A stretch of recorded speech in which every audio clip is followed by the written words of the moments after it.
Imagine growing up in a world that claims to be fair, but decides who you are before you ever get a chance to speak. Imagine learning as a child that your dreams don't matter because your species already wrote your destiny. Imagine wanting to be good, only to have the world teach you that being good is useless. This is Nick Wilde's problem. He's not a villain. He's not a perfect hero. He's something far more tragic. A guy who stopped trying because trying cost him too much. In Zootopia, everyone talks about equality, about how anyone can become anything, but no one talks about what happens when you actually try and the world destroys you for it. Today, we're going to analyze why it truly sucks to be Nick Wilde and how his story is one of the cruelest in the entire movie.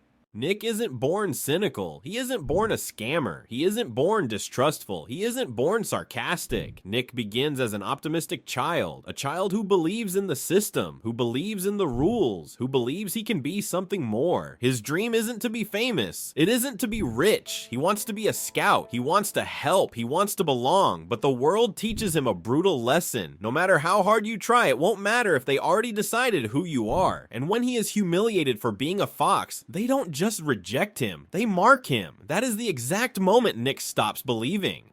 That day, they don't only take his dream from him, they implant him with an identity. Foxes are untrustworthy. Foxes are liars. Foxes are dangerous. Nick doesn't become that by nature. He becomes that by survival. Because when the world repeats a lie to you enough times, you eventually start acting as if it's true. Nick learns that kindness doesn't protect him, that honesty doesn't save him, that hope only makes him vulnerable, so he does the only thing he can. He adapts.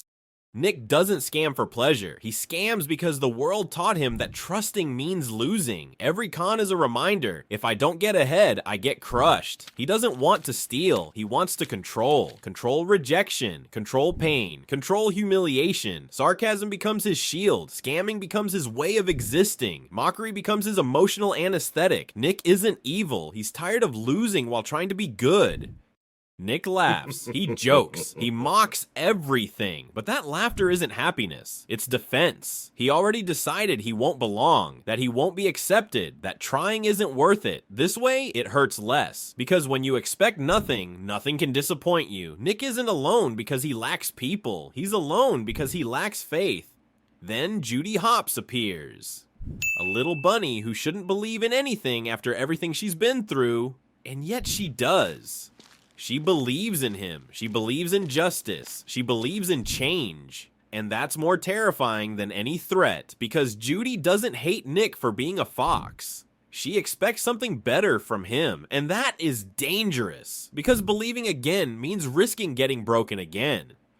When Judy betrays Nick's trust, she doesn't just disappoint him, she confirms his greatest fear. I was right. I never should have believed.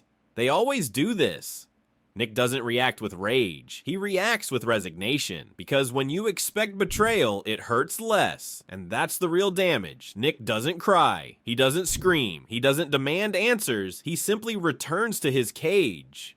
When Judy comes back for him, Nick could destroy her emotionally, he could take revenge, he could humiliate her, he could prove he was right, but he doesn't, because despite everything, Nick still wants to believe. That's the saddest part of all. Still broken, still wounded, still disappointed, Nick still wishes the world could be different.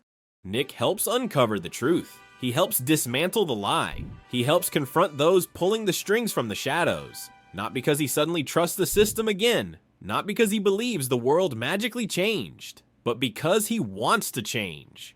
Nick doesn't help because he's optimistic. He helps because he's tired of hating himself. For years, being a scammer was his shield, his identity, his excuse. But there comes a point where pretending gets exhausting, where cynicism weighs more than pain, and for the first time, Nick stops asking what the world expects from him and starts asking what he expects from himself. Being good doesn't come naturally to him. It costs him. It hurts. It forces him to let go of the version of himself that kept him safe for years, because being good in a world that forced you to be bad is an act of rebellion.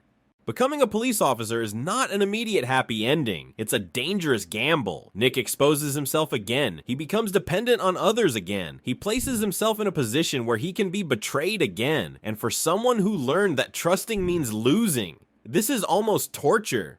Because now he can't hide behind jokes. Now he can't escape through tricks. Now he has to stand in the open. Believing again doesn't mean he stopped being afraid. It means he chose to move forward even while the fear is still there. And that's far more terrifying than any scam. Nick spent his whole life pretending to be a trickster. He became exactly what they said he was. And when he finally stops pretending, the world already judged him. His mistakes don't disappear. His record doesn't reset. His past keeps speaking for him even when he tries to silence it. Change doesn't clean your name, it only proves your intent. And carrying that irony is exhausting. You're finally honest, but no one expects honesty from you. You're finally trustworthy, but no one wants to test it. That isn't injustice. That's the price of accumulated damage. For years, sarcasm was his language, scamming was his talent, mockery was his personality. But when that disappears, a void remains. Who are you when you no longer hide? Who are you when you no longer pretend? Nick doesn't have an immediate answer, because the problem with surviving by pretending is that one day you wake up not knowing what was performance and what was real. Taking off the mask doesn't instantly free him. First, it leaves him exposed. Nick doesn't only carry what the world did to him, he carries what he did as well. The scams, the lies, the times he chose not to try, not out of cruelty, but out of fear. And now that he tries to change, the guilt doesn't vanish. Because growing up isn't just moving forward, it's also looking back and accepting everything you can no longer fix. That weight is heavy, and it's even heavier when you realize you could have been someone different much earlier. Nick smiles, he cracks jokes, he acts confident, but inside, the fight never stops. Every honest act is a battle. Every right decision is resistance. Every day without returning to the scam is a silent victory. The movie doesn't show it through speeches. It shows it through small gestures. And that's where the hardest truth lies. Change is not a heroic moment. It's a daily fight against the version of yourself that once saved you, but no longer lets you move forward.